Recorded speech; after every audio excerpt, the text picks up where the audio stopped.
الحمدللہ علی ما انعم ولہ الشکر علی ما الہم والصلاة والسلام علی حبیبہ ونجیبہ وصفیہ ابی القاسم محمد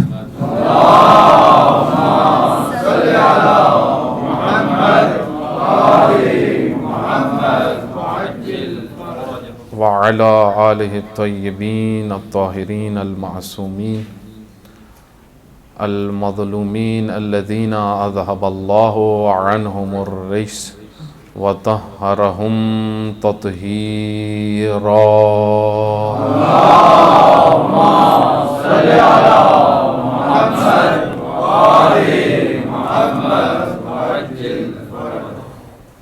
واللعنة الدائمة على أعدائهم أجمعين.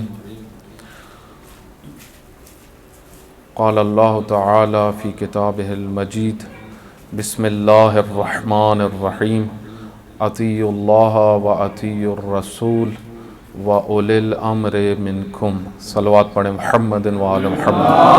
اللهم صل على محمد وآل محمد وعجل فرج.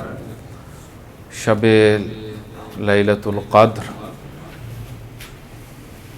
ماہ رمضان المبارک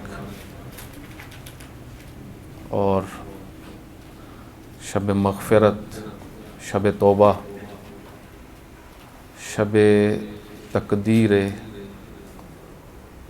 حیات و تقدیر امور، بہت اہم رات ہے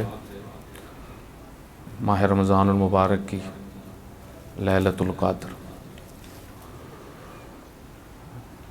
امام علیہ الصلوۃ والسلام، امام زین العابدین علیہ الصلوۃ والسلام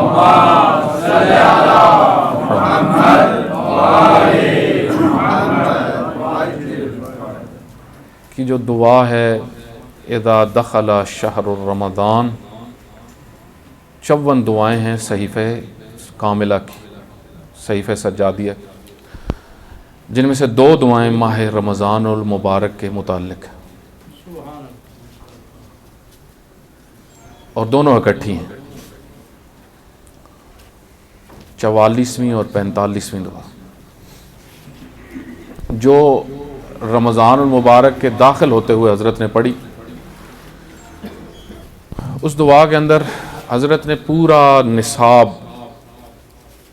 پورا اس مہینے کا جو سلیبس ہے مومنین کے لیے وہ پیش کیا ہے. تقریباً 3 صفحات کی یہ دعا ہے. مجھے کچھ توفیق ہوئی تھی، ماہ رمضان المبارک سے پہلے میں نے اس کے کچھ حصوں کی تفسیر کی تھی. اپنے جو ہے وہ آن لائن ہمارے لیکچرز ہوئے تھے، وہ ریکارڈڈ بھی تھے، کچھ حصہ رہ گیا تھا.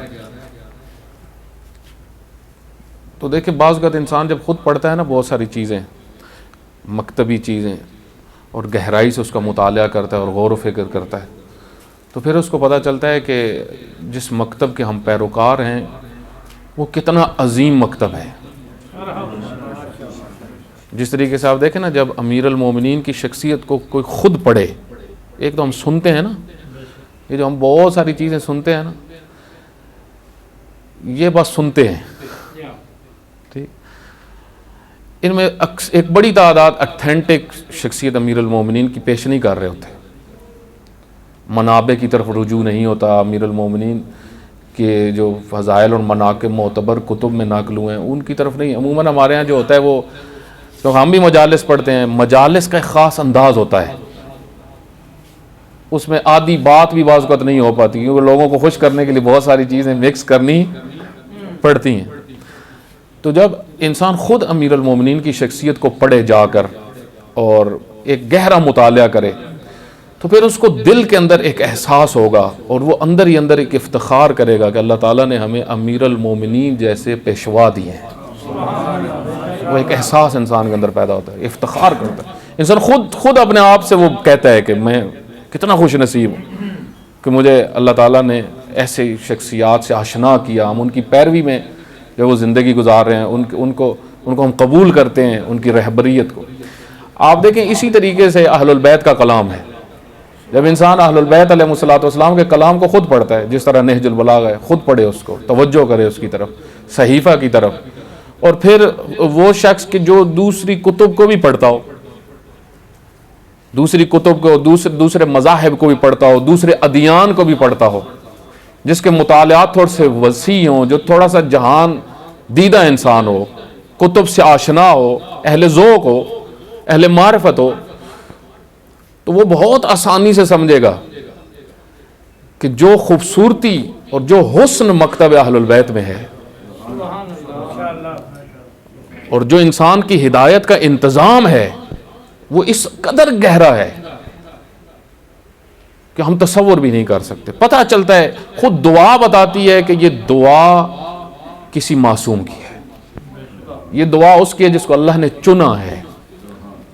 اسی وجہ سے خود شہید مطہری فرماتے ہیں کہ دعائے عرفہ، دیکھیں یہاں پہ میں ایک چیز، ان کا ایک جملہ وہ فرماتے ہیں، دعائے عرفہ صرف لگا دو حج کے موقع پہ، کسی کو بتانے کی ضرورت ہی نہیں ہے حسین کون ہے،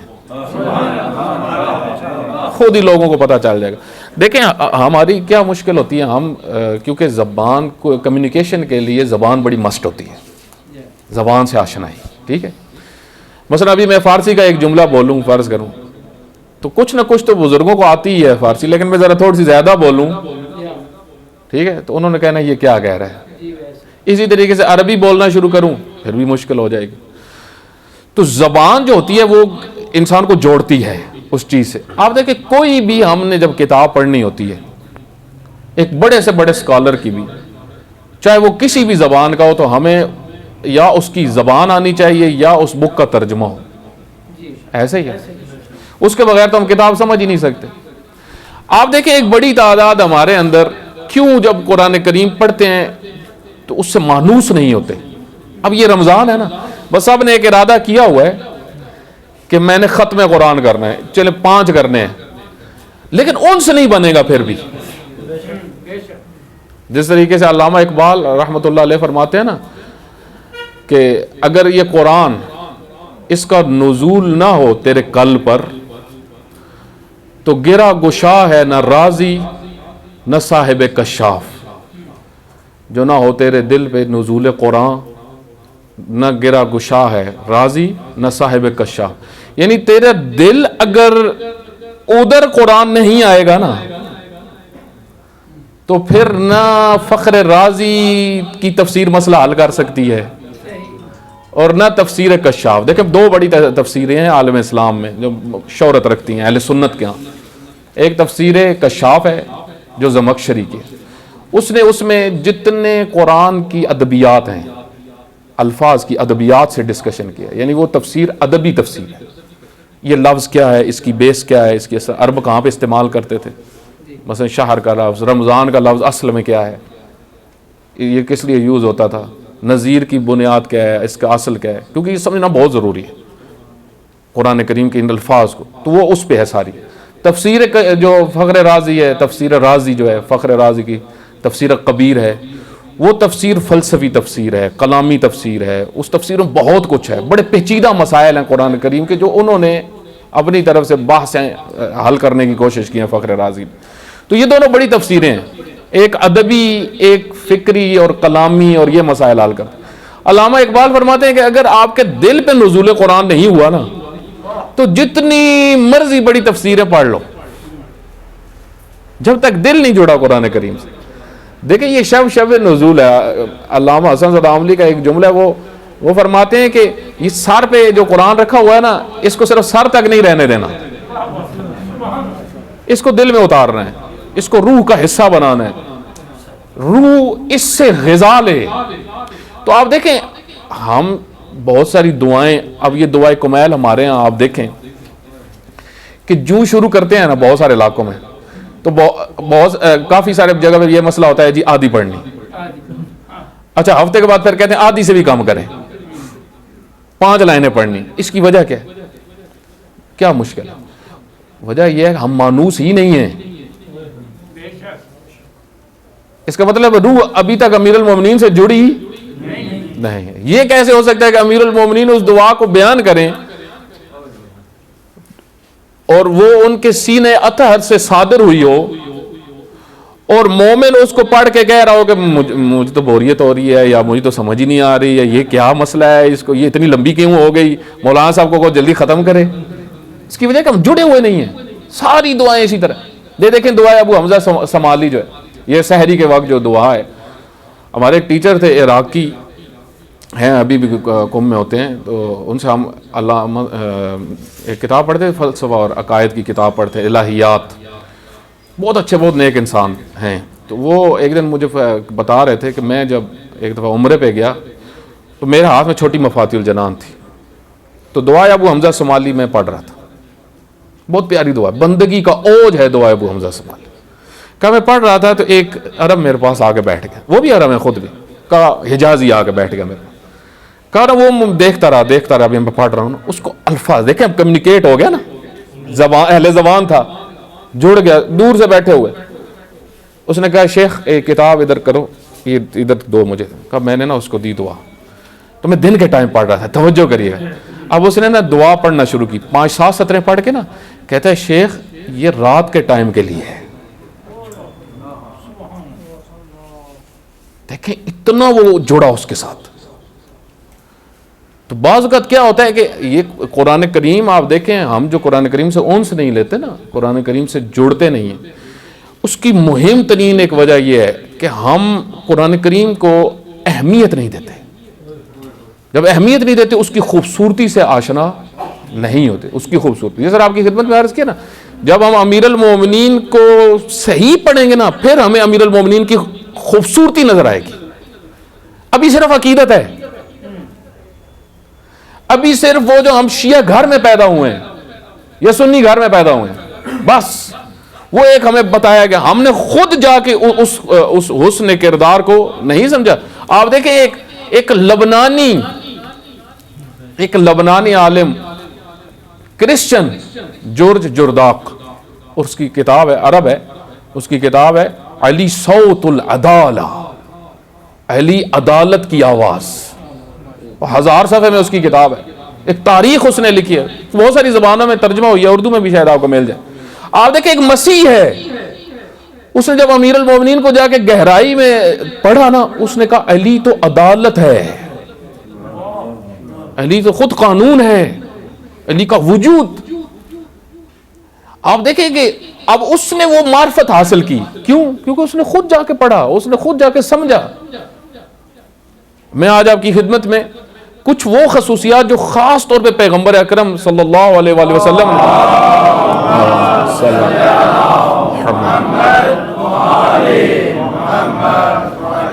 کچھ خاص خصوصیات امیر المومنین کی جو بیان کی ہیں، وہ آج آپ کی خدمت میں عرض کرنی ہے. چند خصوصیات، ویسے تو بہت ساری ہیں، لیکن کچھ خصوصیات جو پیغمبر گرامی نے فرمایا کہ اے علی یہ آپ میں اس حد اتنی بلند درجے میں پائی جاتی ہیں کہ میری پوری امت میں اس لیول پہ کوئی بھی نہیں ہے، کوئی بھی نہیں ہے اس لیول. ان 4 یا 5 خصوصیات کو خود امیر المومنین نے ایک روایت میں بیان کیا. امیر المومنین کو بہت سارے فضائل ہیں. دیکھیں امیر المومنین کو جب ہم سمجھیں گے قرآن بھی سمجھ میں آئے گا. یہ جڑے ہوئے ہیں، پیغمبر گرامی نے بہت فضائل بیان کیے، قرآن کریم نے بہت فضائل بیان کیے. امیر المومنین ہمیشہ فتنے ایسے رہے پوری تاریخ میں کہ جنہوں نے امیر المومنین کے فضائل کو چھپانے کی کوشش کی اور بہت آگے گئے. ایکو تھوڑا سا جو ہے نا، مجھے واپس آواز آ رہی ہے، تھوڑا سا ایکو جو ہے نا کم کر ہو جائے گا.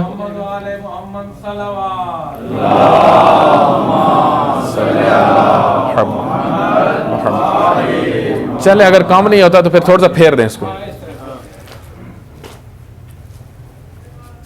آپ دیکھیں کہ شروع سے بعد از وفات پیغمبر اکرم صلی اللہ علیہ وسلم ایک عمومی پوری تاریخ میں موجود ہے یہ چیز ہوئی کہ احادیث کا لکھنا ممنوع قرار پایا. ٹھیک ہے، 100 سال تک رسول اللہ کی حدیث رسمی طور پہ لکھنا ممنوع تھا. رسمی طور کوئی شخصی طور پہ اگر کوئی کام کرتا تھا تو وہ ایک الگ چیز تھی، وہ کیا اہل البیت نے خود کروایا، لیکن اوورآل سسٹم کے اندر آپ حدیث پیغمبر نہیں لکھوا سکتے، اس پہ سزا تھی. اور اس کی دلیلیں بھی تھی کہ اس کی وجہ کیا ہے، کیوں نہیں لکھ سکتے. تو آپ دیکھیں اس میں پھر ایک کام جو ہوا خصوصاً، ویسے تو بہت ساری احادیث جو ہیں ان میں مشکلات آئی، لیکن جو امامت اور ولایت کے ساتھ جڑی ہوئی تھی وہاں پہ خصوصی بین کیا گیا تھا. آپ جب وقت گزرا تو آپ دیکھیں پھر اور فتنے شروع ہوئے امیر المومنین کی شخصیت کے خلاف، اور جو ہے وہ بغض اتنا بڑا، اور پیغمبر گرامی نے وہ بیان بھی کیا تھا. تیسری چوتھی صدی کے اندر ایک یلغار تھی، جس طرح ابھی آپ کو نظر آتی ہے میڈیا کے اوپر کہ مختلف طبقات ٹکراؤ شروع ہو. یہاں پہ ایک بڑی تعداد نے بڑی مجاہدانہ روش اپنائی، کوشش کی. اہل سنہ کے بڑے بڑے محققین نے بہت مشکلات اٹھائی. مثلا میں ایک شخصیت کا آپ کو صرف حوالہ دیتا ہوں، ایسے تو بہت سارے ہیں. امام نسائی رحمۃ اللہ علیہ، جن کے بارے میں محققین نے لکھا ہے کہ یہ امام مسلم کے لیول کے محدث تھے.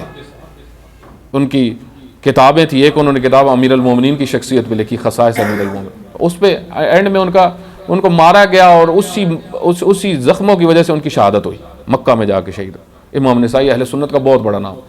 امام حاکم نیشا پوری کے آپ زندگی دیکھیں، جب انہوں نے احادیث نکالنا شروع کی تو ان کے کتنی مشکلات پیش آئیں.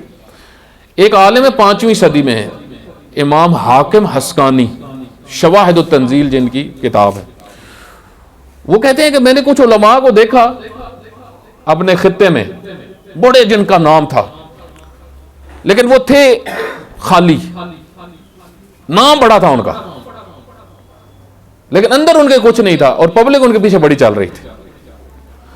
ایک سے میں نے سنا، خود جب میں نے سنا تو اس وقت میں پریشان ہوا. اس نے جب کہا کہ کوئی ایک روایت بھی علی ابن ابی طالب کی شان میں نہیں ہے، حدیث نہیں، اور نہ کوئی قرآن کی آیت علی ابن ابی طالب کی شان میں آئی ہے.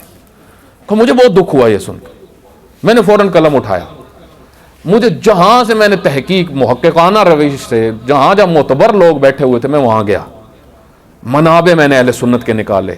5ویں صدی کا میں نے 250 کے قریب، تقریباً 200 سے 250 اس کتاب کے مقدمے میں انہوں نے لکھا ہے یہ ساری بات لکھی کہ 200 سے 250 آیات میں نے جو کتب کے اندر موجود تھی وہ میں نے نکال لی.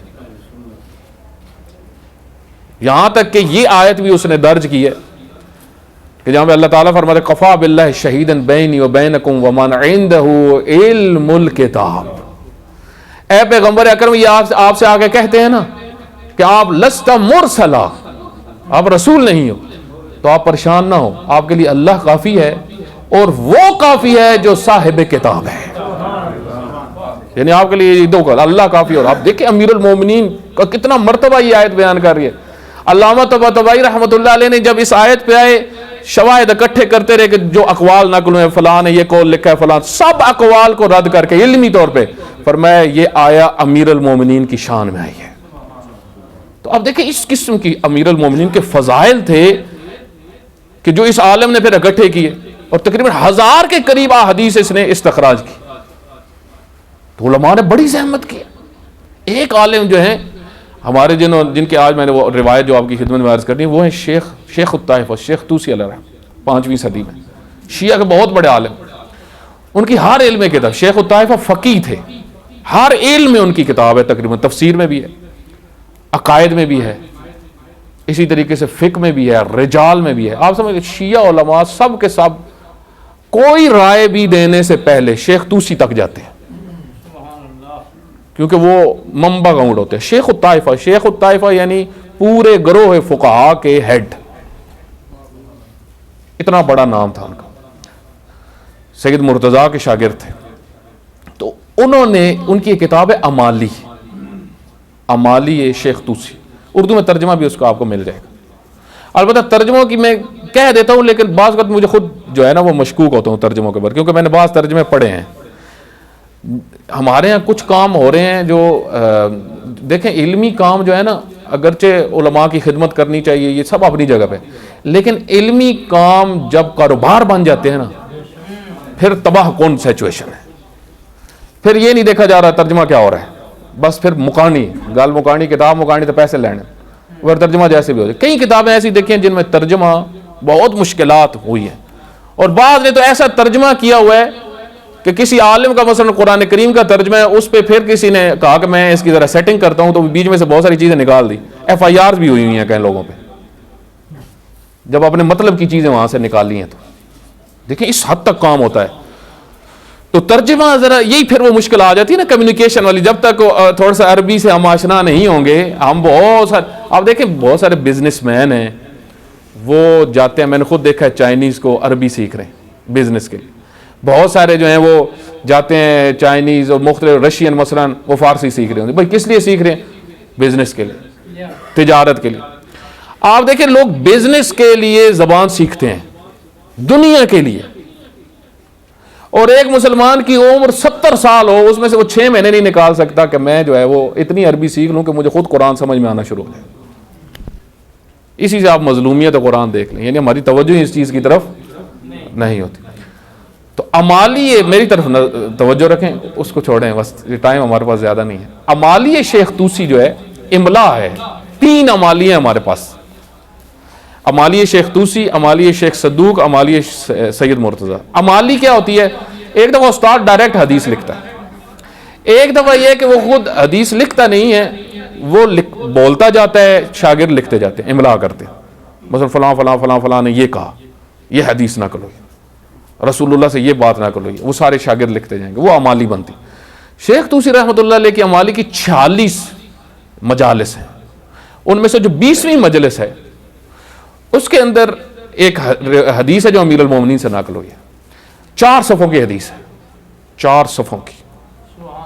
اس میں امیر المومنین اپنے جب سے رسول اللہ کی بعثت ہوئی اس وقت سے لے کے جب حیات وہ دن تھا، جتنے فضائل تھے نا، جو امیر المومنین کے امتیازات تھے، افتخارات تھے، وہ امیر المومنین نے سارے بیان کیے.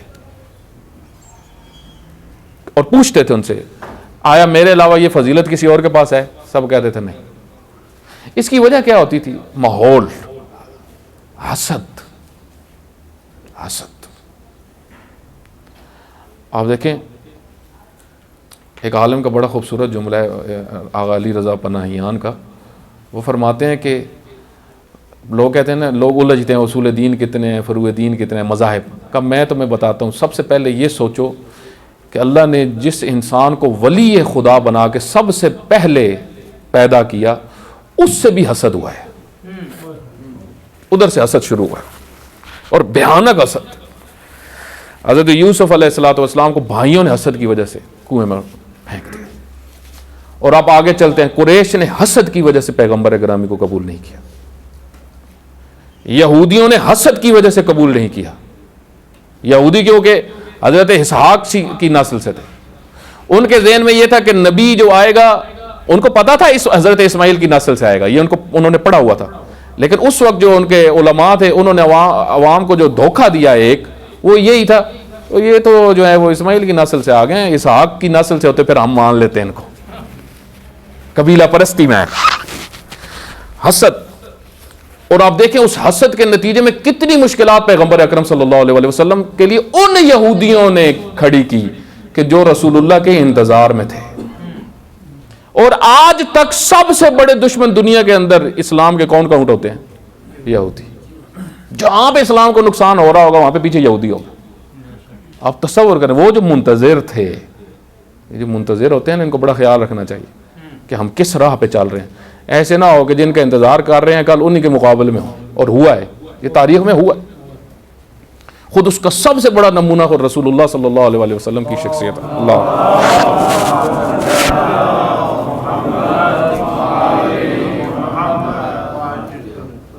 امیر المومنین جو اپنے فضائل بعض اوقات بیان کرتے تھے، وہ اس کنڈیشن کی وجہ سے بیان کرتے تھے. ورنہ امیر المومنین خود کئی جگہ پہ فرمایا مجھے پسند نہیں ہے. کسی بھی اچھی شخصیت کو پسند نہیں ہوتا کہ وہ بیٹھ کے کہہ رہا میں ایسا ہوں، میں ویسا ہوں، میں یہ کر.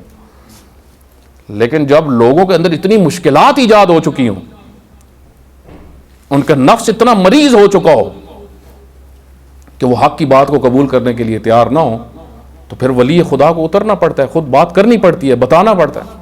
تو اس میں ایک جگہ پہ پہنچے تو فرمایا کہ رسول اللہ صلی اللہ علیہ وسلم نے فرمایا اے علی، کچھ چیزیں آپ میں ہیں تقریباً 5 کے قریب جو حدیث میں اس لیول کی اور کسی میں نہیں پائی جاتی میری امت میں. ایک اقومہم فی امر اللہ، اقومہم فی امر اللہ، آپ سب سے زیادہ اللہ کے امر کو قائم کرنے والے ہو، سب سے زیادہ امر خدا کو قائم کرنے والی شخصیت آپ ہو۔ وَأَوْفَاهُمْ بِعَهْدِ اللَّهِ، اور سب سے زیادہ اللہ سے اس کے عہد پہ وفا کرنے والے آپ علی ہو۔ دوسری چیز، اور تیسرا فرمایا وَأَرْعَفَهُمْ بِالرَّعِيَّةِ، سب سے زیادہ رعیت سے مہربان۔ وَأَعْلَمَهُمْ بِالْقَضِيَّةِ، سب سے بڑے قاضی۔ وَأَقْسَمَهُمْ، پانچویں وَأَقْسَمَهُمْ بِالسَّوِيَّةِ، اور سب سے زیادہ لوگوں کو برابر میں ان کا حق دینے والے۔ دیکھیں یہ امیر المومنین کی وہ 5 خصوصیات ہیں جو پیغمبر گرامی نے فرمایا کہ اے علی آپ جتنی ہے اور کسی میں نہیں۔ اب اس کی طرف ہم توجہ کرتے ہیں، میں خلاصتاً بیان کروں گا، زیادہ وقت نہیں لوں گا۔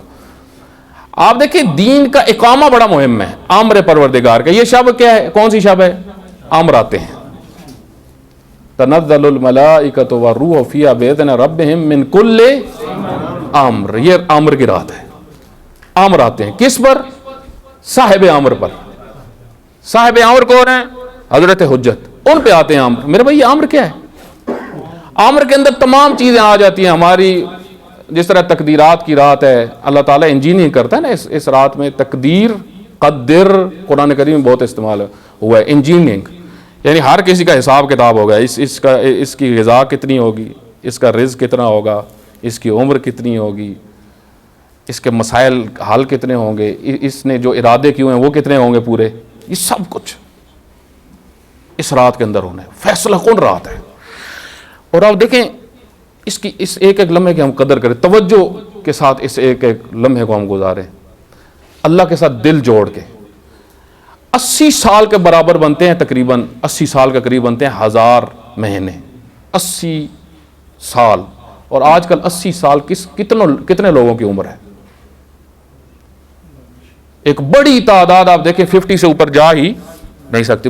آج کل جو حالات ہیں، خوراکیں جس طریقے سے ہیں، پوری دنیا میں جو مشکلات ہیں، امر آنا ہے۔